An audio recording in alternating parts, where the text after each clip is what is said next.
예, 저 4주차 강의 시작해 보도록 하겠습니다. 그래서 이제 이 컨벤션 산업론 같은 경우에 저번 시간에 제가 손익분기점이 나와서 갑자기 이제 영상이 끊겼을 거예요. 이게 설명할 게 좀 많아가지고 여러분 이제 원가 관리 쪽에서 원래 나오는 건데 또 중요한 내용이니까 이 기본이거든요. 여러분들이 어떤 사업을 하든가 뭐 할 때 내가 손익 분기점이잖아요. 내가 지금 사실 여러분들이 사업을 만약 시작하면 처음에는 음, 항상 적자에 시달리게 돼 있습니다. 여러분들이 뭐 하게 되면 아무래도 투자 비용 같은 게 들어갈 거 아니에요. 사업을 하면 처음에 뭐 식당을 한다, 커피숍을 한다 그래도 임대료 먼저 임차해서 들어간다. 내가 빌릴 차니까 우리는 임차인이 돼요. 그래서 요거를 이제 돈을 뭐 예를 들어서 기본적으로 좀 스타벅스 같은 경우도 그렇고 여러분들이 이게 차리는 게 그냥 쉽지가 않아요. 그냥 이디야 뭐 이런 데만 해도 벌써 1억이 넘게 들어가죠.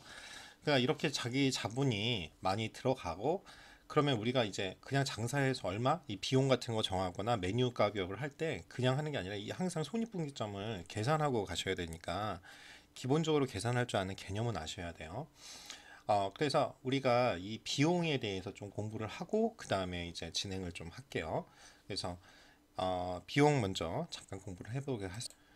자, 이 비용 구조를 보면요. 일단 비용은 특히 고정비가 있고 변동비가 있어요. 변동비 이렇게 있는데요. 우리가 일단 고정은 우리가 가만히 있어도 돈이 나가는 거죠. 여러분들이 저 같은 경우에도 일을 안 할 수가 없는 게 가만히 있어도 뭐 보험료나 내가 그쵸? 여러분들도 만약 집에 지금 있지만 자가이신 분들도 관리비 나가잖아요. 고정적으로. 그러지 않고 만약 월세를 여러분들이 한다. 그러면은 월세 보통 뭐 50만 원에서 7, 80만 원 하잖아요. 뭐 월에 나가는 돈이 나갈 거고 핸드폰비 여러분 뭐 약정 금액 했으면 기본적으로 그냥 해도 뭐 한 7, 8만 원 나갈 거 아니에요? 그러니까 이렇게 가만히 있어도 우리가 살아가는 동안 필요한 기본적으로 나가는 게 고정비입니다. 그 중에 여러분들이 만약 자가고용, 즉 1인 기업이 아니고 예를 들어서 직원을 둔다. 그러면 직원 둘 때 뭐 예를 들어 300만 원을 준다. 뭐 그쵸? 여러분 뭐 아니면 아르바이트 써도 지금 뭐 거의 만 원 돈 나가잖아요. 시간당. 그러면 시간당 이게 나가는 거. 그쵸? 자, 그러면 요 알바비 같은 경우는 변동비 성격도 있죠. 내가 고용하고 시간당 얼마 주면 되니까. 근데 고정으로 우리 정직원들은 만약 계약을 하면 함부로 어, 여러분들이 자르거나 이런 이유 없이 고소하면 노동부 신고가 돼요. 그러니까 고용할 때 이게 여러분들이 사업자 입장에서는 굉장히 머리가 아픈 겁니다. 그러면 이 고용을 함부로 할 수가 없어요. 이제 어찌됐든 300만 원을 이제 준다. 만약 그러면 그거는 고정비가 되는 거죠. 그래서 인건비, 그렇죠? 정규 직원에 대해서 이런 것들이 고정비입니다. 그러면 이제 어떻게 보면 고정비 같은 경우에는 내가 가만히 있어도 비용이 나가는 거죠. 예를 들어서 뭐 500만 원 나간다 한 달에 그럼 이렇게 나가는 거예요. 그 변동비는 이제 하면 내가 한 단위씩 뭐 예를 들어서 이제 보통 재료비가 그러거든요. 팔리면 당연히 커피숍을 한다. 그러면 커피 원두값 들어갈 거 아니에요. 그러니까 원두값 한 봉지에 만약 15,000원 한다. 그러면 세 봉지 사면은 45,000원 들어가잖아요. 그러면 한 단위 증가할 때마다 들어가는 비용. 그러면 여기 15,000원 곱하기 1배, 2배, 3배 이렇게 들어갈 거 아니에요. 이걸 이제 변동비라고 하는 겁니다. 그러면 우리가 이제 손익분기점 할 때는 변동비는 내가 팔리는 거에 따라 다르게 나잖아요. 근데 고정비를 항상 고민을 하셔야 돼요. 즉 내가 어떤 거를 할 때 판매를 할 때 기본적으로 내 판매한 수입이 있죠. 월 수입이 이 고정비를 상쇄하면 그 다음부터는 변동비는 이제 팔리는 순간이나 아니면 내가 어떤 거를 액션을 취해야지만 나가는 거잖아요. 그러니까 기본적으로 우리가 블랙 이븐 포인트라는 거의 약자거든요. 이 손익분기점을 우리가 이제 손해를 보다가 이익이 같아지는 점이에요. 그래서 그 손익분기점 같은 경우에는 기본적으로 이제 보통 이런 식으로 매출이 하나도 없다가 이게 매출 곡선이 하나도 없다가 나가는 거고 이건 기본적으로 고정비가 나간 데다가 이제 변동비 해가지고 요 만나는 점, 요거를 이제 손익분기점이라고 하거든요. 즉, 내가 손해도 없고 이윤도 없는 거예요. 그렇죠. 여러분들이 이걸 꼭 개념을 아셔야 될 게, 여러분들이 매출을 커피를 판매해요. 예를 들어서 모카 커피 카페 모카를 5천 원에 판매해요. 10잔 팔면 5만 원어치 판 거잖아요. 그렇죠? 그러면은 이 매출을 할 때 가만히 있어도 비용이 나가죠. 여러분들이 그냥 혼자 1인 기업이라고 해도 어떤 게 나가요? 커피 주문하는데 이 5천 원짜리 모카 커피를 만들기 위해서 뭐 모카는 우유 들어가니까 휘핑도 들어가고 휘핑, 우유 뭐 한 잔 만들 때 들어가는 비용을 계산해 볼게요. 예를 들어서 커피 원두 이런 거를 뭐 다 합쳐가지고 1,000원이 든다. 그러면 이게 비용이잖아요. 그러면 실제로 순이 우리가 실제로 남는 돈 이게 내 돈이에요. 남는 돈 내 잔돈. 결국 여러분도 호주머니에 있는 돈, 호주머니에 있는 돈은 요 돈이죠. 그럼 얼마예요? 이게 5천 원에서 5만 원 팔았어요. 근데 뭐 1,000원 들었어요. 그러면 4만 9천 원 번 거잖아요. 그렇죠? 이렇게 생각하시면 돼요. 그래서 결국은 우리가 중요한 거는 매출만 보면 안 되고 순이익이 얼마나 남았냐 이걸 잘 보셔야 된다 이거죠. 그래서 중요한 게 이겁니다. 브레이크 이븐 포인트 또는 BEP라고 해요. 요거 약자 해가지고 브레이크 이븐 포인트 그 약자 BEP를 해야 되는데요. 일정 기간 수익과 비용이 꼭 같아서 이익도 손실도 생기지 않는 경우에 매출액을 우리가 이 정도 매출액을 해야 비용이 이 정도 나가니까 우리 순이익이 이 정도 되는데 그 순이익이 어떻게 해요? 고정비 기본적으로 가만히 숨만 쉬어도 나가는 비용을 상쇄해야 되겠죠. 즉 그래서 이 계산이 시험에 꼭 나와요. 전체 비용에서 고정비를 나눠줘요. 즉 그게 수익과 지출이 같아지는 거예요. 그래서 요거 계산을 간단한 것도 못 하시면 어떤 문제가 있냐면 사업을 하시면 안 돼요. 그렇죠? 보통 그러고 그냥 모르고 하는데 그런 게 중요합니다. 요거 보시면 이게 실제 시험 문제, 기출 문제인데요. 손익분기점에 도달하기 위해서 최소 몇 명의 참가자 이거를 계산해야 예산을 잡을 거 아니에요. 그냥 막 써요. 그냥 인터넷에서 실제로 그거 맞는데 비용 예산 잡을 때 그래도 이제 현실감 있게 한다고 이게 뭐 예를 들어서 뭐 현수막 그러면 뭐 2만 5천 원, 뭐 3만 5천 원, 뭐 이런 식으로 계산을 해요. 몇 개 필요하다. 그래서 이렇게 비용 산출하는 건 잘해. 그러면 수입을 얼마 나올 거 혼자 막연하게 막 짜요. 그러면 망해요. 폭망해요. 우리는 그쵸? 행사를 해가지고 적자가 나면 여러분들이 만약 축제 때 1일 차트쯤을 해요. 근데 마음대로 그냥 시중에서 모카가 한 5천 원 하니까 우리는 한 2천 원 바르면 사람들 사겠지? 그것도 이제 현실적인데 보면 남지 않고 결국은 만약 인건비를 시간당 여러분 참여하는 사람들께 인건비를 준다고 생각을 해보세요. 그렇죠? 여러분 다 무료 봉사하고 있잖아요. 보통 그 동아리나 동호회에서 그거를 시간당 지금 임금이 시간당 한 8천 원에서 9천 원을 준다고 생각하면 여러분 다 적자일 거예요. 어. 그래서 그런 부분 거기다가 만약 현수막이나 뭐 이런 것들을 우리 이런 데를 이제 부스를 주는 거 아니에요? 호텔 경영학과에 뭐 부스 그 비거를 아마 임대료를 만약 학교에다 낸다고 생각을 해보세요. 그러면 현실이 달라요. 여러분들이 그러면 얼마를 팔아야 되고 어떻게 판촉해야 되고 이런 게 나올 겁니다. 똑같아요. 현실에서는 그러니까 예를 들어서 여러분들이 1일 차집이나 아니면 축제 때 그런 거 할 때 가장 좋은 게 뭐냐면 그 비용을 실제로는 없지만 이렇게 다 짜가지고 그 비용을 만약 예를 들어서 수익금을 어떻게 쓴다 장학금으로 한다든가 아니면 다른 걸로 우리가 봉사한 비용을 갖고 뭐 어, 수익금을 어디에 뭐 불우이웃이나 이런 데 돕는다 이제 이런 좋은 취지로 해가지고 한번 해보세요. 그러면 여러분은 분명히 그런 현실적으로 만약 이 손익분기점을 가능하게끔 하다 보면은 대부분 적자에 시달릴 겁니다. 여러분들 이게 굉장히 중요한 개념이에요. 그래서 뭐 실제로 여러분이 좋은 거 안 하면 결국 회사에 들어가 호텔이라는 회사에 들어갈 거 아니에요. 호텔이나 레스토랑. 그러면 여기선 다 수익이 나야지 뭐 운영이 될 거예요. 여러분 월급 주고 그렇죠? 그러니까 손익분기점을 꼭 아셔야 돼요. 그러면 참가자 등록비가 22불 한 22,000원 뭐 1,000원 곱하면 되죠. 광고비 500불 이 비용이죠.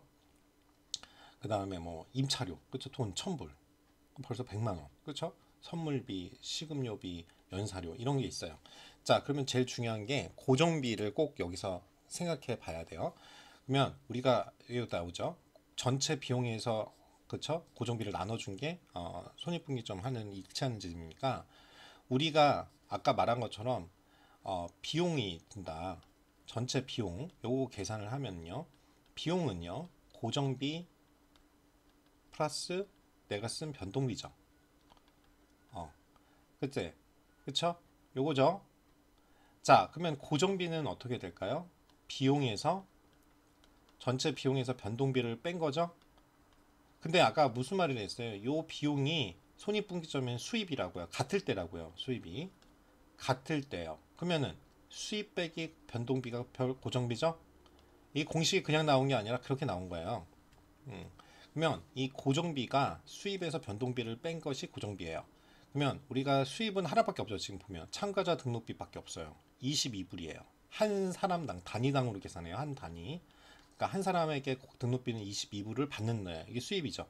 근데 우리가 이 사람을 위해서 식음료비가 10불 나가고 선물 오시면 원래 행사가 참여하면 선물 드리고 주거든요. 기본적으로. 그다음에 뭐 프로그램 안내도 뭐 이런 거 줘요. 그러면 출판 인쇄비가 또 들어갈 거 아니에요. 그러면 요거 하면 일단은 10불 정도 남는다. 알겠죠? 한 10,000원 남는다. 그렇게 하는 거예요. 이런 것들 광고 이제 이런 거는 이제 변동비 고정비죠. 이건 고정비예요. 자, 그러면 일단 10불이에요. 우리가 아는 건. 자, 그러면 손익분기점을 이제 계산해 볼게요. 손익분기점은 전체 비용에서 고정비를 나눈 거죠. 그렇죠? 그러면은 광고, 임차료, 연사비 500불, 1000불, 100불은 고정이에요. 연사 초청했으니까 이미 계획된 거죠. 그리고 회의 임차료는 뭐 빌렸으니까 내야 될 거고 광고비도 500불 산정해 놨죠, 예산에. 그러면은 요거 다 더해서 10으로 나눠준 거죠. 우리 고정비가 기본적으로 10 나왔으니까. 그러면 160불이에요. 즉 160불은 벌어야 거기 그러니까 예를 들어서 160불 안 벌면 적자인 거예요. 160불 이상을 벌어야 여러분이 수익이 나는 거예요. 이해되시죠? 그래서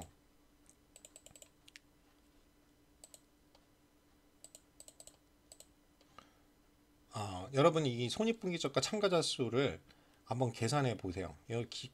여러분들이 이제 시험에도 반드시 낼 건데 잘 계산해 보시면 총 고정비가 1,200만 원이에요. 그리고 한 사람당 참가자 한 명이 생기면은 다른 이제 기타 비용들이 들어가니까 변동비가 들어가요. 85,000원이에요. 1인당 참가비가 10만 원이에요. 근데 한 사람들은 이게 수입으로 잡히겠죠.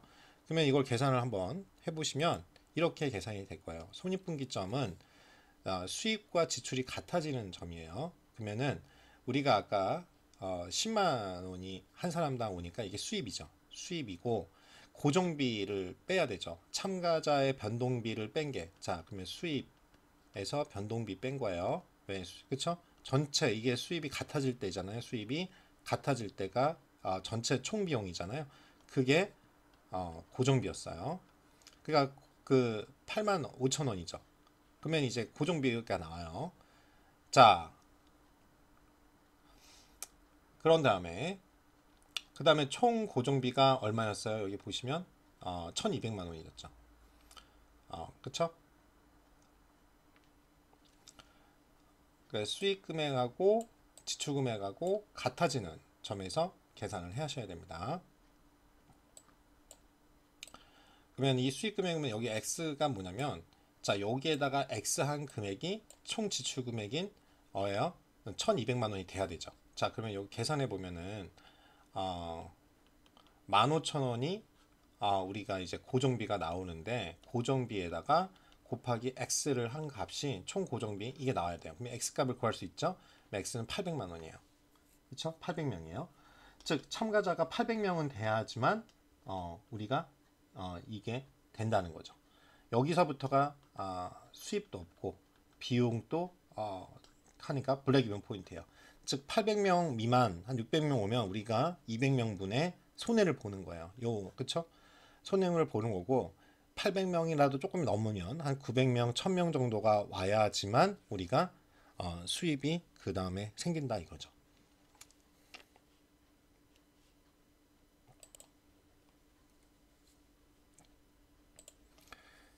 자, 그러면 이제 우리가 정리해 보면 예산 수립이 굉장히 중요하고 마지막에 제안서의 마지막에 예산.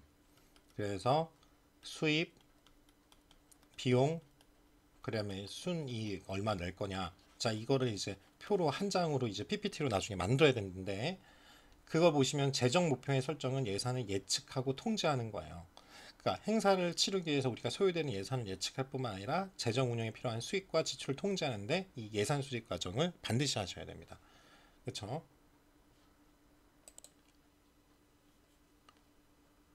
자, 이어서 그러면 이제 4주차 컨벤션의 다음 주제인 컨벤션 마케팅에 대해서 같이 공부해 볼게요. 처음 1단계는요. 컨벤션 마케팅의 의의와 주요 기능에 대해서 같이 공부해 볼 건데요. 보시면 구성이 어떻게 되냐? 컨벤션 마케팅의 우리가 의의, 마케팅 왜 해야 되냐? 그리고 기능. 이제 마케팅을 여러분 수업에 받았으면 거기에 이제 확장이라고 보시면 돼요. 이제 이게 그대로 연애 할 때 마케팅하고 그대로 적용이 됩니다. 컨벤션 서비스의 우리의 만족도. 그러니까 사람들이 이제 사후 만족도가 AS가 굉장히 중요하죠. 다음에 재방문을 하기 위해서는. 그렇죠? 왜냐면 우리는 이 만족을 하셔야지만 입소문, 즉 구정 같은 경우 워드 오브 마우스라고 하는데요. 워드 오브 마우스. 그렇죠? 이 구전이 굉장히 중요합니다. 고객 댓글. 그렇죠? 왜 우리는 시설이 고정돼 있잖아요. 단, 왜 연애가 좋냐 그러면 이제는 고정돼 있지만 뭐예요? 출장을 갈 수 있다. 그게 이제 큰 장점이죠. 이제 컨벤션 마케팅을 우리가 하면 계획을 어떻게 수립하고 시장 조사를 어떻게 하고 이제 그 다음에 정리해 보기로는 시간을 갖도록 하겠습니다. 그래서 첫 번째 우리가 배워야 될 게 컨벤션 마케팅의 의의와 주요 기능에 대해서 같이 공부해 볼게요. 자, 그러면 일단 우리가 마케팅이라고 딱 하시면 이 마케팅 하면 어떤 게 떠오르세요? 여러분 이제 마케팅이라고 하는 게요. 마켓에 ing를 한 거잖아요. 그러니까 이게 진행 중이라는 뜻이고요. 마켓은 결국 시장이에요. 시장이라는 게 어떤 사람이에요? 우리가 제공하는 사람과 그걸 이제 수혜를 받고 하는 고객과의 상호 접촉이라고 보시면 된단 말이죠. 그러면 우리가 일단 홍보, 광고, 판매 촉진, 제품 소개, 그리고 혹시 배웠으면 4P라고 배웠을 거예요. 4P 전략, 그다음에 그 사람들의 욕구를 충족한다. 이런 말을 배웠을 거고, 결국은 우리가 어떤 제품이나 서비스를 고객에게 제공하면 고객은 그걸 그냥 하는 게 아니라 뭐예요? 돈 같은, 그쵸? 수단을 제공하죠. 그러면 그게 뭐냐면 가치가 있다고 생각하니까 여러분들이 구매를 하는 거예요. 즉 가치를 교환한 거죠. 이 제품이나 서비스를 힘들게 회사에서 만들어 가지고 그쵸? 제공을 한다는 거는 내가 다른 걸 할 수 있는데 이걸 굳이 해서 제공한다는 건 내 피땀 눈물이 섞인 노력의 산출물이잖아요. 그만큼 내가 가치가 있는 건데 이 가치가 있는 거를 제공하니까 그 대가로 우리가 돈을 받는 거잖아요. 돈이라는 수단으로 그 가치가 서로 교환하는 겁니다. 그 개념을 꼭 기억을 하시고요. 그래서 우리가 마케팅의 개념을 우리가 같이 공부해 보도록 할게요. 마케팅이라는 건요. 우리가 흔히 말하는 이 위키백과에 나오는 건데 우리가 잠재적인 욕구가 있어요. 사람마다 뭐 하고 싶어. 그렇죠? 그걸 자극해요. 우리가 어떤 제품이나 서비스 그렇죠?를 제공해요. 그래서 뭐 예를 들어 스마트폰이에요. 여러분 다 아시는 I로 시작하는 폰이 딱 새로운 게 나왔어요. 그게 딱 와서 보여주니까 나는 처음에 스마트폰 있지만 좀 이게 한 5년 된 거예요.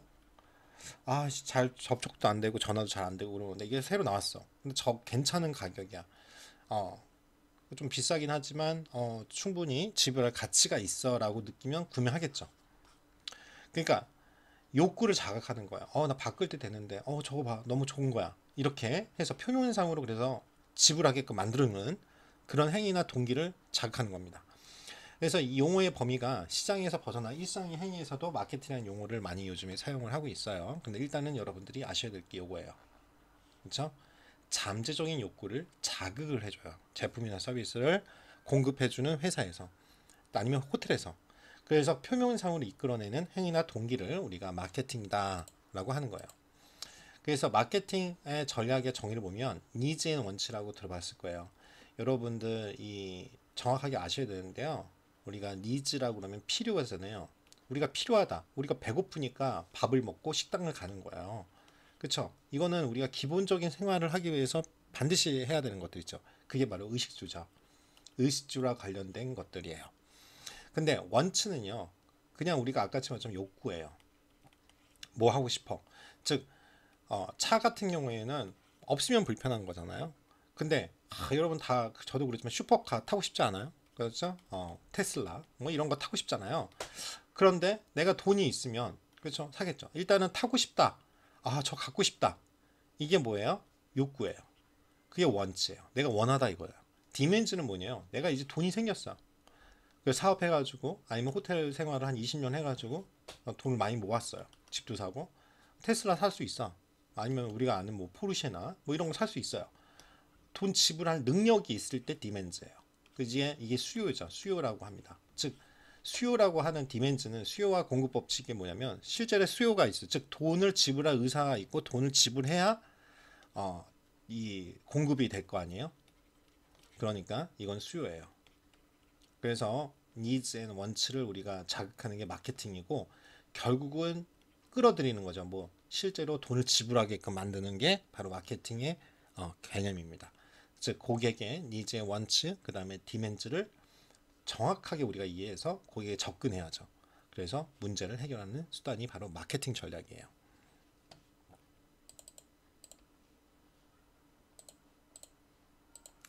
자, 그러면 컨벤션 마케팅이라는 건 이제 컨벤션에 특화된 마케팅이겠죠. 그러면 컨벤션 마케팅의 고객은 뭐겠어요? 행사에 참여하는 사람들이니까 참가자나 이 사람들을 참가하게끔 만들려면 뭐예요? 이 주최하는 사람들이 있어야겠죠. 주최 측, 주최자.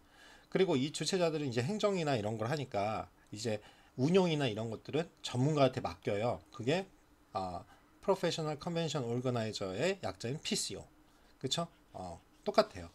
여행사랑 같은 거죠. 그러니까 여행을 하기 위해서 여행을 전담하는 대리인이 여행사는 것처럼 이 컨벤션 어떤 운영에 관해서 전문가들의 집단이 PCO예요. 이 PCO에다 맡긴다 이거예요. 컨벤션 센터, 즉 호텔이나 컨벤션 센터가 있어야겠죠. 그 장소죠 이건.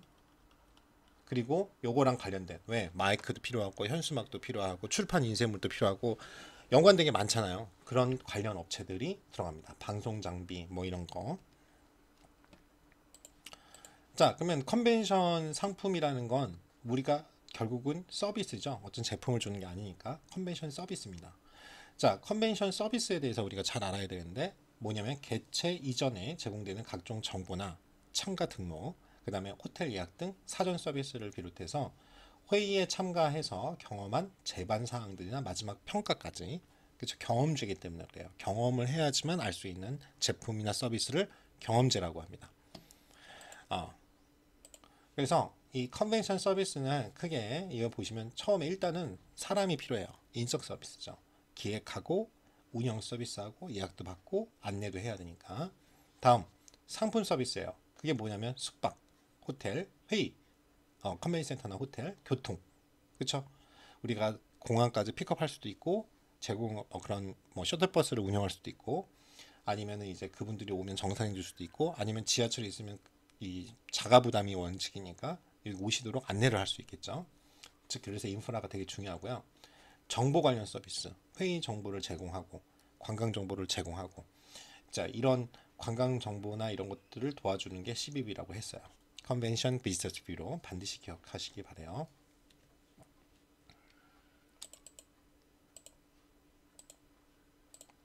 그래서 우리가 마케팅 믹스라고 하면 4P라고 배웠을 거예요. 마케팅을 수업을 들으셨으면 그걸 컨벤션에 특화된 마케팅을 우리가 네 가지 4P를 보시면 일단 제품 서비스는 우리가 컨벤션 서비스라고 했어요. 우리 제품은 그게 서비스 종류가 뭐가 있냐? 컨벤션 프로그램이에요. 그래서 이 프로그램을 작성하는 게 컨벤션 기획사의 시험에 나오는 거예요. 그다음에 개최지, 개최 시설, 그렇죠? 뭐 서울이면 서울, 부산이면 부산, 제주면 제주, 이 개최지랑 거기에 있는 시설들.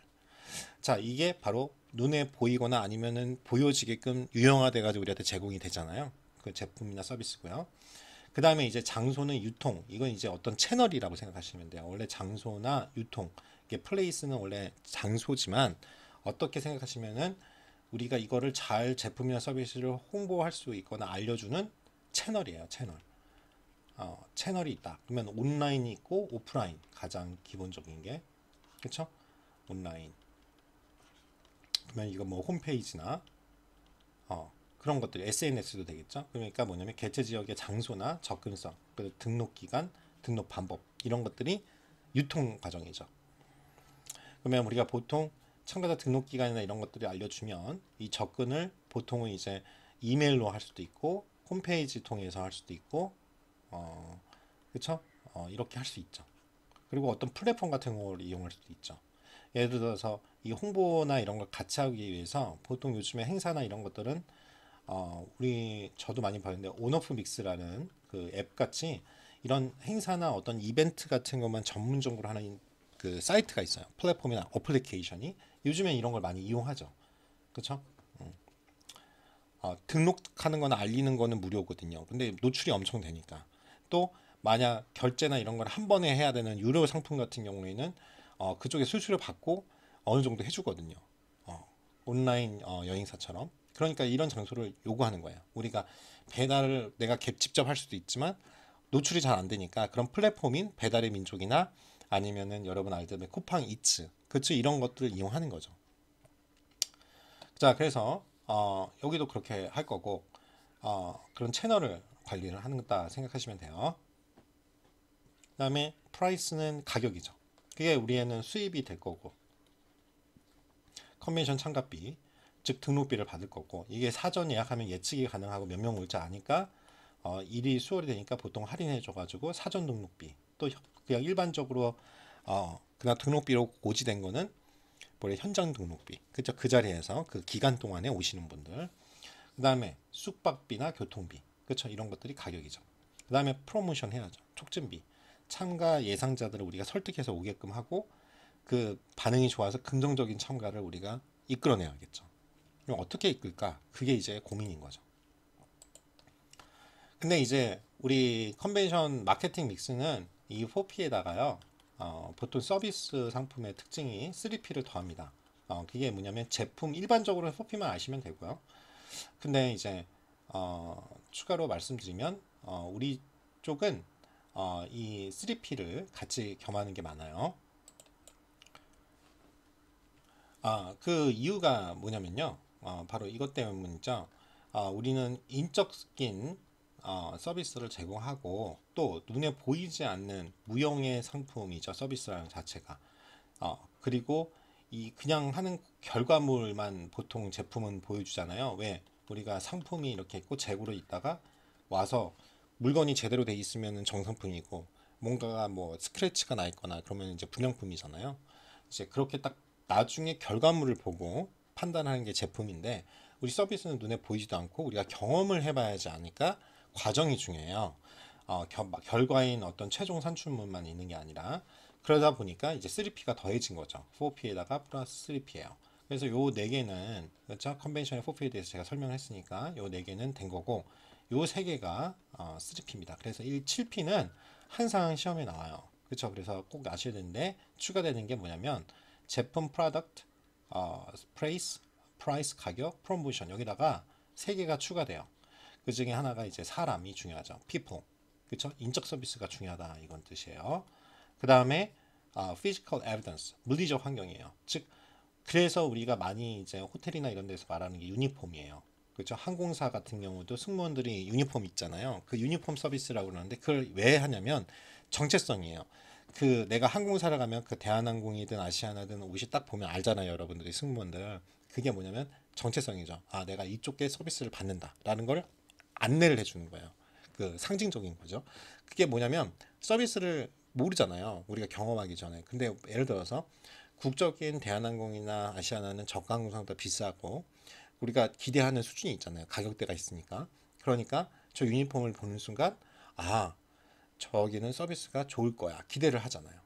그러니까 그런 물리적 환경, 그렇죠? physical evidence, 즉 물리적 증거라고 하는데요. 그걸 보여줘야 됩니다. 왜? 서비스는 눈에 보이지 않으니까. 그 중에 한 방편이 유니폼이에요.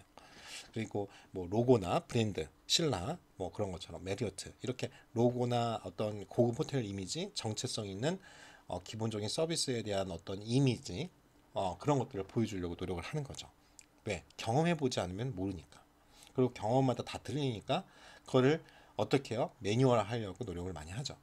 그리고 중요한 게 뭐냐면 우리가 겪으면서 이제 경험을 하기 때문에 진행 과정이 중요하다. 그래서 process가 중요합니다. 그래서 요 세 개는 여러분들이 반드시 아셔야 되나요? 그렇죠? 그래서 7P 다시 한번 읽어보면 product, price, price, promotion. 이 3P가 서비스업에 있는 특징이죠. people, physical evidence, 그다음 process. 이거 꼭 기억해 두시기 바랍니다. 그래서 여기 보시면 컨벤션 마케팅의 이제 의의에 대해서 같이 공부할 건데요. 현대는 고객 위주의 감성 시대예요. 그렇죠? 그래서 편리함이나 가격만 보고 뭔가를 구매하지 않습니다. 워낙 경쟁이 치열하니까. 그러면 굳이 내가 내 돈 주고 고객이 회의에 참가한다고 한다면 만족시키는 만족도가 굉장히 중요하죠. 적극적인 만족시키는 게 굉장히 중요해요. 그래서 행사 전부터 예약을 받는 시점부터 행사가 진행 중, 그 다음에 마지막 끝나고 고객 만족까지 마케팅의 중요성이 굉장히 부각되고 있습니다. 근데 마케팅은 지금 현대 사회에서 기업이 생존하는 데 굉장히 크죠. 오늘날에 우리가 흔히 아는 삼성, 신라 호텔을 만든 것 자체가 마케팅의 승리입니다. 그렇죠, 마케팅. 어떻게 보면 삼성 같은 경우는 전자가 LG전자보다 우리나라에 늦게 시작했거든요. 원래 아시는지 모르겠지만 최초 회장이었던 이병철 회장 같은 경우 삼성도 원래 여러분 알다시피 설탕 회사였어요. 삼성이라는 회사 자체가. 근데 나중에 전자회사로 바뀌고 반도체로 바뀌고 그랬던 거죠. 자, 보시면 컨벤션 마케팅의 주요 기능이 이제 주체별 누가 하느냐, 주체자가 누구냐, 주체별로 주요 기능이 바뀌는데요. 회의 유치 마케팅은 회의 전체 큰 국제회의 자체를 유치하는 마케팅은 큰 기관 정부기관에서 합니다. 정부 사업이에요. 그렇죠? 국제회의 관련 법도 있잖아요. 회의 유치 마케팅을 우리가 아는 CBB가 이제 중심이 돼가지고 합니다. 컨벤션 비지터스 뷰로. 그리고 당연히 관광공사, 그다음에 관련 기관들이 합니다. 협회나 학회, 관광협회나. 그다음에 회의 주최자 대상을 하고요. 그다음에 회의를 이제 유치를 했어요. 그러면 이제 참가자들을 모아야잖아요. 회의 참가를 마케팅을 하는 건 당연히 준비위원회가 만들어지니까 그 준비위원회 사무국 그 회의에 대한, 그리고 그걸 이제 운영을 집행하고 이제 하는 대행사인 PCO들이 한다 이거죠. 그 내용이 여기 보시면 참가자를 유치하고 홍보하고 행사에 대해서 회의 주제가 뭔지를 알려주고 연사가 누군지, 연사가 되게 중요하죠. 누가 키노트 스피커가 누군지, 개최 시설은 어디고 관광은 어떤 프로그램이 있는지를 만드는 거예요. 그래서 여러분들이 이제 제안서가 이런 내용들이 나오는 거죠. 그렇죠? 그다음에 회의 개최 장소나 개최지 마케팅, 이거가 당연히 컨벤션 센터에서 큰 데서 하면 컨벤션 센터에서 주축을 합니다. 그래서 유치위원회나 PCO 서비스 협력업체랑 같이 이런 걸 제공을 하죠. 그러니까 국제 행사는 한 군데가 아니라 정부, 민관 다 같이 홍보하고 마케팅하는 그런 행사예요. 여러분들이 알다시피 월드컵이나 올림픽 같은 그런 걸 생각하시면 돼요. 그러니까 회의에서 이제 국제적인 게 아셈 회의나 우리 에이펙 총회 같은 걸 했잖아요. 그게 벌써 대통령대로 오시는 데 아니에요. 전 세계에. 그렇죠? 그런 큰 행사가 있으면 굉장히 파급 효과가 크죠. 그 사람들이 수행하는 사람들만 몇 명인데 그렇게 생각하시면 됩니다. 자, 그래서 단계별 주요 기능을 우리가 사전 마케팅, 그 다음에 현재 진행하는 현장 마케팅, 사후 마케팅 이 세 가지로 구별을 해보면, 사전 마케팅은 당연히 우리가 시장 조사를 하고 환경을 분석해야 하고, 그 다음에 마케팅의 목표를 수립하고 그 계획을 수립해야겠죠. 특히 우리가 데스티네이션이 되는 그 개최 도시나 장소, 그 다음에 거기에 대한 홍보를 해야 될 거고, 유치 마케팅을 해야겠죠. 참가자들, 그렇죠? 참여하기 전에 요거를 우리가 어떻게 유치한다. 그걸 하는 데가 어디요? CBB나 관광공사가 한다. 그리고 참가자 촉진 활동을 하고요. 그다음에 이제 현장 마케팅 서비스가 이제 진행하고 있으면 행사 진행이나 운영 서비스 이걸 전담하는 데가 PCO라고 했고요. 행사 시설 서비스 이 호텔이나 컨벤션 센터가 되겠죠. 그리고 고객 불편 사항을 해소시켜 줘야 되고, 행사랑 연계된 프로그램들이 진행이 돼야겠죠. 그러니까 민관 합동으로 보통 많이 하고요. 왜냐면 관광 시설들이 같이 큰 행사를 하면 자기네들이 이제 여기 참여자들을 위해서 특가를 막 내겠죠. 왜? 이런 기회가 없거든요. 홍보할 수도 있고, 그러니까 홍보비를 쓰고 내가 매출을 얻는 것보다 여기에 그냥 붙어가지고 내 광고 홍보비만큼 들어갈 만큼을 어떻게 해요? 할인가로 제공하는 게 훨씬 낫다고 생각을 하죠. 관광시설물에서. 또 위험 관리 서비스 활동을 해줘야 되죠. 여기서 이제 문제가 생기면 안 되잖아요. 그렇죠? 그다음에 사후 마케팅이에요. 이제 조사를 하는 거죠. 그리고 설문조사하고 사후 관리 프로그램 실시하고 참가자들이 오는 사람들이 이 분들이 고정 멤버들이 많단 말이에요. 또 이 행사 같은 경우에 또 다른 나라에서 하면 가실 분들이 있으니까 그런 참가자 DB 등을 잘 관리를 해서 감사합니다. 이메일 보내고 다음에 개인적으로라도 한국이나 서울, 제주 뭐 이런 데 오시면 잘해드릴게요. 뭐 이런 거 하고 향후 계획을 수립하셔야겠죠. 그래서 일단은 한번 여기까지 정리를 한번 해보면 컨벤션 마케팅이라는 건 컨벤션 상품이 컨벤션 서비스예요. 제품이나 서비스 중에 우리는 서비스고요. 그래서 다시 말하지만 컨벤션 상품은 우리가 컨벤션 서비스고 컨벤션 고객에게 행하는 마케팅은 단순한 편리, 가격 경쟁력보다 그들의 감정을 호소해야 된다는 거죠. 고객 회의 참가자들의 만족이 중요하다. 그걸 꼭 기억하시고 컨벤션 마케팅은 주체별로는 회의 유치하고 회의 참가하고 개최지 마케팅으로 구분이 보통 되고요. 단계별로는 당연히 서비스 전, before 서비스죠. 행사 전. 그 다음에 on 서비스, 행사 중이죠. 그 다음에 after 서비스죠. 행사 후로 구분을 한다. 이 부분을 꼭 정리를 해두시기 바랍니다. 자, 이어서 컨벤션 서비스의 만족도를 그러면 어떻게 제고할까? 그 2단계를 갈게요. 마케팅 중에서. 자, 그러면 우리가 중요한 게 컨벤션에 참가하는 사람들의 그 동기를 잘 분석을 해야겠죠. 그리고 컨벤션 서비스하고 고객 만족도에 대해서 우리가 잘 아셔야 될 것 같습니다. 그러면 이제 본격적으로 학습해 볼게요. 컨벤션에 우리가 참가하는 동기가 있을 거 아니에요. 그러면은 기본적으로 이게 뭐 학술제나 뭐 이런 학회에서 하는 거다, 협회에서 하는 거다. 그러면 보통은 이제 지식 추구가 있겠죠. 일단은 그렇죠. 내가 이거에 대해서 잘 알고 싶어. 그렇죠. 저 같은 경우도 그래요. 보통 저도 AI 엑스포나 이런 그렇죠. 제 요즘에 인공지능이나 빅데이터 관련된 이걸 이제 호텔에다 접목하는 이런 뭐 공부를 하고 있고 그런 박사과정도 하고 그러니까 그런 걸 알고 싶잖아요. 신기술이나 이것이 어떻게 관광 쪽에 미칠 수 있는가. 그리고 여러분 알다시피 지금 대부분이 OTA로 바뀌고 있잖아요. 온라인 트래블 에이전시로. 그래서 여러분들이 많이 알다시피 뭐 야놀자나 여기 어때 그렇죠. 이런 데가 이제 벌써 중소 호텔이나 모텔에서 예약 시스템부터 아예 본인들이 이제 중소 모텔을 갖고 있고 운영을 하고 있어요. 근데 지금 그런 데만 살아남고 하나 투어 이런 데 지금 제 친구 7개월 놀고 있어요. 그러니까 뭐냐면 결국은 이제 항상 이제 정부에서도 AI 하고 여러분들이 이제 AI에 대해서 지금 남의 얘기처럼 생각했지만 이제 여러분들이 이걸 기본적으로 어떻게 적용되는지 모르면 그러니까 지금 여러분들은 이렇게 생각할 수도 있어요. 아, 지금 왜 하필 이런 코로나 시대에 내가 있어가지고 이게 막 좌절감과 이런 생각을 할 수 있는데 지금 고등학생들은 선택 과목으로 지금 되어 있지만 AI 인공지능 수학을 배우고 있어요. 내년부터 배워요. 아예 교재가 EBS에 나왔어요. 한 일주일 안 됐어요. 한 4, 5일 전에 나왔거든요. 그러니까 뭐냐면은 이제 여러분 5, 6년 뒤에 이제 학생들은 그걸 다 공부하고 온다 이거죠. 그렇죠? 일본뿐만 아니라 안 할 수가 없는 게 중국이나 다 의무 교육이 되고 있어서 우리나라도 그러면 이 친구들이 이제 대학 갈 때쯤이면 AI에 대해서 모르면 대학 입학이 안 될 거란 말이죠. 이제 그러면 5년 후에 여러분들이 직장을 들어가지 않고 그냥 AI랑 이런 거를 잘 모르고 있다, 의미 없다 이런 생각을 하면 그분들하고 이제 경쟁을 하신 거예요. 5년 후에 빨리 취업을 하셔야겠죠. 자, 어찌됐든 여 부분에 대해서도 그러니까 잘 아셔야 돼요. 즉 지식 추구. 그 다음에 소속감이나 사회 교류죠.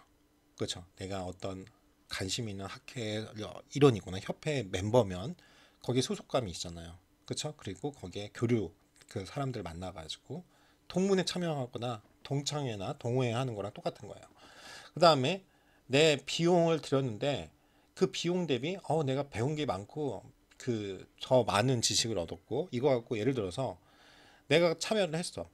여러분들 그런 참여 굉장하지 않겠어요? 보통 사업자들은 이런 무역 박람회나 이런 데 많이 참여하는 이유가 참여를 내가 했어요. 그러면 거기서 바이어를 만났어.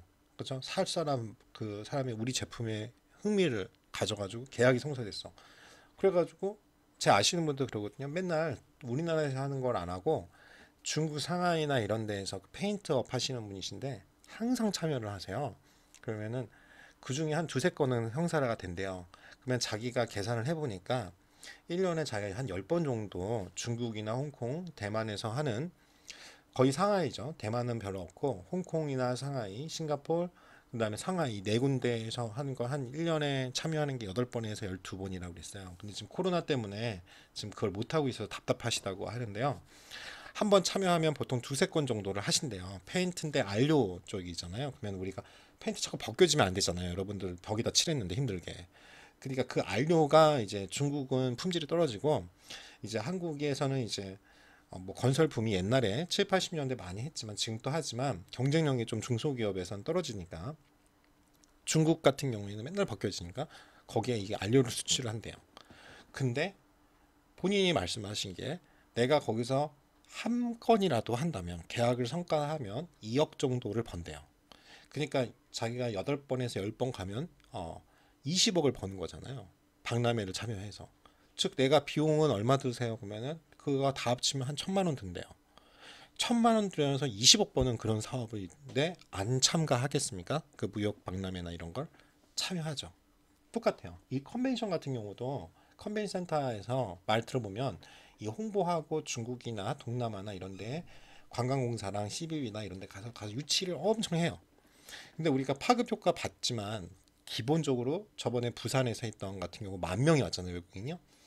2019년에 8,360억의 파급 효과가 있어요, 경제. 부산에. 자, 그런 거 그 수행할 때 처음에 유치 비용이 2억 정도 들었다고 들었어요. 자, 어떻게 생각하십니까? 어, 이 사업이 왜 메리트가 있고, 근데 지금 사람이 모일 수가 없어가지고 답답한 거지. 이게 포스트 코로나만 되면은 계속 이제 해야 되는 사업이죠. 근데 이게 결국은 컨벤션은 결국 호텔 입장에서 뭐예요? 연애다 이거예요. 그러니까 다시 한번 강조하지만 여러분들이 식음료는 여러분들이 요리사 쪽으로 조리 쪽으로 가지 않는 한은 제가 항상 강조하는 세 개의 자격증, 그렇죠? 바리스타, 소믈리에, 조주사. 현실적으로 소믈리에는 시간이 오래 걸리고요. 그리고 국제 자격증이나 내 경력이 없으면 인정이 안 되기 때문에 뭐가 있어요? 바리스타는 다 대부분 있는 걸로 알고 있는데 조주사 자격증이라도 따놔야 된다는 거죠. 기다리는 여러분이 대기하고 있는 상태에서. 그래서 요걸로 가야지만 식음료에 가서 여러분이 성장하고 연회장이 아닌 데를 갈 때는 무조건 있어야 된다 이거죠. 그러지 않으면 지금 여러분들을 3년 차, 왜냐면 내가 여러분들은 심화과정에 3, 4학년들 가르쳤잖아요. 저번 학기도. 그러면 2, 3년 차인 친구들이 호텔에 계속 남아서, 왜냐면 호텔 기본적으로 운영은 해야 되고 일단 스위트룸이나 고급 객실은 팔리거든요. 그렇죠. 그리고 기본적으로 커피숍이나 연회장은 돌아가고 있어요. 큰 데가 안 되지. 뷔페 식당 같은 경우 집합 금지 돼가지고 안 되지. 출장 연회가 있고 커피숍은 오면은 지금 2단계까지는 커피숍에서 뭐 알다시피 사회적 거리두기 해가지고 테이블 이렇게 한 명이든 두 명이든 일행 아닌 이상은 뛰어서 앉으면은 운영은 되죠. 가만히 있어도 돈이 나가니까 운영은 해야 된단 말이에요. 그러면 예전에는 한 세네 명이 필요했으면 한두 명만 있으면 돼요. 그 인원들이 적정한 가격대가 4천만 원이 안 되는 정직원이에요. 그 중에서 이제 가만히 알아서 할 수 있는 게 2, 3년 경력을 갖고 있는 친구들인데 여러분 선배들 중에 있어요. 그 친구만 지금 열심히 매리엇 다니고 있는데 가고 있어요. 그 외에는 특히 들어간 지 6개월, 11년 안 되는 입학했는데 한 달 일하고 7개월 놀고 있어. 월급이 6, 70% 하고 이제 무급으로 바뀐대. 그러면 어떻게 해요? 다 그만두죠. 그쵸? 그래서 여러분들 다 해야 하는 게 중요한 게 여러분들이 대체가 불가능한 사람이 돼야 된다 이거죠. 그렇죠?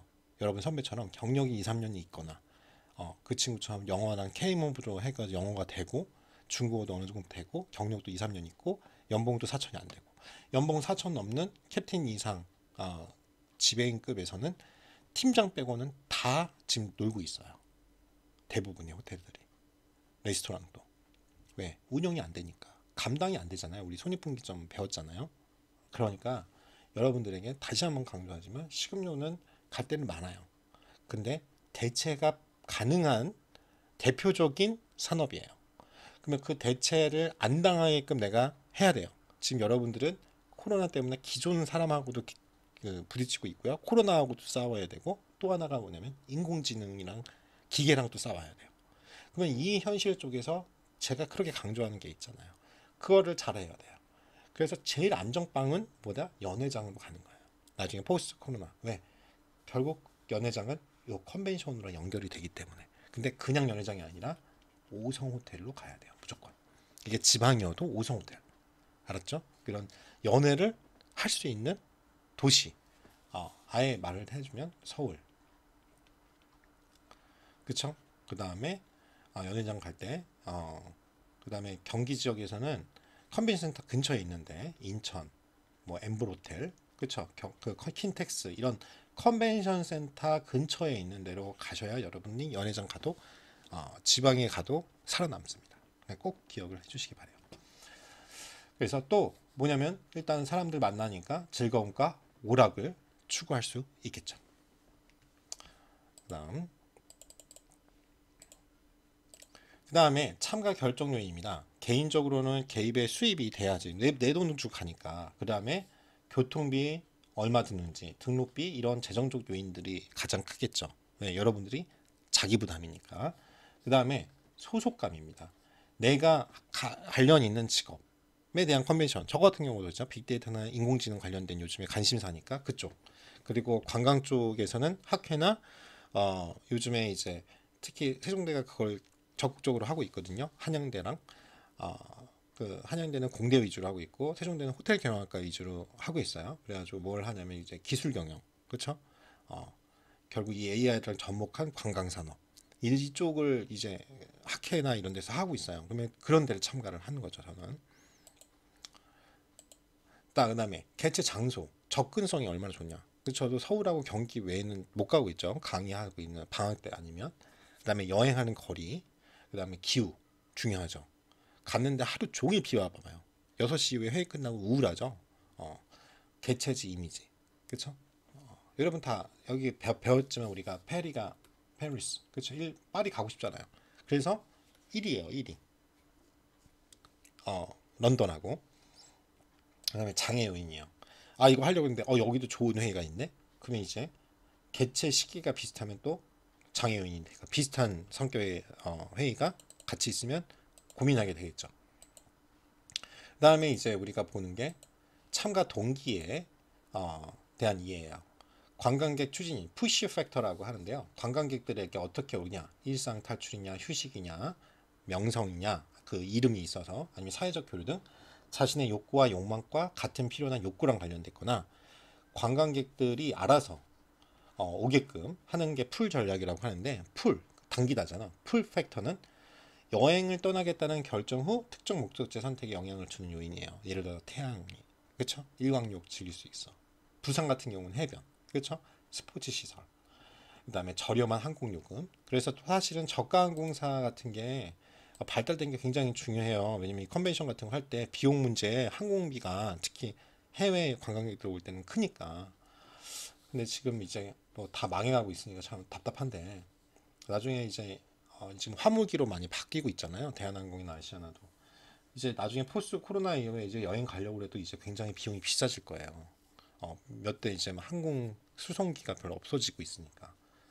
자, 컨벤션 참가자 추진 요인은 바로 이런 것들. 그쵸? 일상 탈출, 지식 추구, 명성, 사회교류. 그다음에 컨벤션 참가자 요인은 개최지의 매력, 높은 인지도, 이 행사에. 그다음에 연사가 되게 중요한데 키노트 스피커. 그다음에 수준 높은 프로그램. 가서 뭔가를 배울 수 있거나 그쵸? 내 비용 대비 효과, 편익을 본다는 거죠. 그래서 컨벤션 서비스는 우리가 이렇게 볼 수 있습니다. 핵심 서비스, 코어 서비스는 그 공통적으로 제공되는 유형이나 무형의 서비스. 근데 이거는 이제 보통 행사를 컨벤션을 하면 대부분 제공하는 서비스다 보니까 차별화가 좀 어렵습니다. 그런 부분이 좀 있어요. 그래서 우리가 항상 부가 서비스가 더 좋아야 되는데 이거는 이제 결국 맞춤 서비스예요. 그러니까 맞춤 서비스니까 차별화죠. 차별화가 가능하죠. 서비스 제공업체의 경쟁력이 제고가 가능한데 개별적인 이 참가자들의 요구나 필요에 의해서 제공되는 그런 서비스가 잘 제공되냐, 이게 중요합니다. 그래서 컨벤션 서비스를 우리가 서비스를 받는 객체를 중심으로 하면 뭐냐면 인적 서비스, 상품 관련 서비스, 정보 관련 서비스로 나눌 수가 있어요. 인적 서비스는 컨벤션 기획사, PCO죠. 그 다음에 운영하는 사람들, 그 다음에 예약 서비스나 안내 서비스고요. 상품과 관련된 서비스는 당연히 시설 건물이 많습니다. 숙박, 회의, 교통시설. 계속 똑같은 게 비슷하게 나오죠. 잘 구분하시기 바라고요. 정보 관련 서비스는 회의를 정보나 관광 정보, 특히 이 관광 정보는 관광공사나 CBB가 많이 제공을 한다. 정부에서 지원을 많이 한다. 이게 종합 예술 상품이니까. 자, 그래서 컨벤션 서비스의 고객 만족도를 굉장히 중요한데 다시 말하면 일반 서비스는 고객 만족을 통해 충성도, 즉 우리 행사에 대해서 만족했으니까 다음에도 여긴 기대에 딱 맞아. 만족해. 다음에도 비슷한 게 기회가 있으면 가고 싶어. 이런 걸 유발하지만 컨벤션 서비스는 고객 만족이 충성도를 유도할 수 요인이 굉장히 적어요. 이게 장점이에요. 그래서 그 순간 일 수 있어요. 그렇죠? 내가 가고 싶어도 다음에 대륙이 막 아프리카야. 그러면 가기가 힘들거든요. 그래서 고객 컨벤션 서비스의 고객 만족도는요. 이거가 중요하다고 그랬죠, 제가. 긍정적인 구전 효과. 그걸 이제 word of mouth예요. 입에서부터 나오는 말, 즉 구전이죠. 이 구전. 그렇죠? 그래서 이 긍정적 구전 효과가 굉장히 중요하고요. 고객 접점에서의 만족도 극대화가 필요합니다. 그러면 시간이 됐으니까 정리를 한번 해볼게요. 뭐냐면 컨벤션 참가자들의 참가 동기는 지식을 추구한다든가 소속감이나 사회 교류, 비용이나 편익, 그렇죠? 요거 자세히 제가 설명했어요. 그리고 즐거움과 오락축입니다. 그러면 참가를 결정하는 요인은 개인적이거나 소속감, 그 다음에 개최 장소. 근데 장애요소가 뭐가 있어요? 비슷한 컨벤션이 동시에 일어날 때 이런 것들이 봐야 돼. 그래서 개최지 일정이나 이런 게 굉장히 중요하다 이거죠. 컨벤션 서비스의 고객 만족도는요.